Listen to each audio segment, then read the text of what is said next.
Makadi amane shamwari. Zuara nhasi tiri kufara zvisingaiti ne11 years dzatakwanisa. Zuara nhasi ndiri kufara zvakanyanyisa. Zuara ndakasangana namadam. Zuara ndakabuda muguta. 11th anniversary. Mukomana ari kufara guys. Ndofunga muri kungozoona kuti mukomana ari happy. Face yese iri happy. Kufara zvakanyanyisa.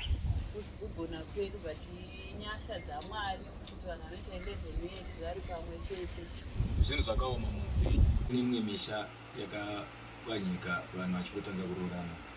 Vamwe ikafa 2 months. Vamwe vanhu vari kurambana vane 2 days. Vamwe vane 2 weeks. Vamwe vane 2 years. Vamwe vakafa 3 months. But 11 years is not a joke. Mwari dai atikomborera aramba achitichengeta tiri pamwe chete nevana vedu vakure munyasha tiri pamwe chete. Saka mawani pakatotsuka.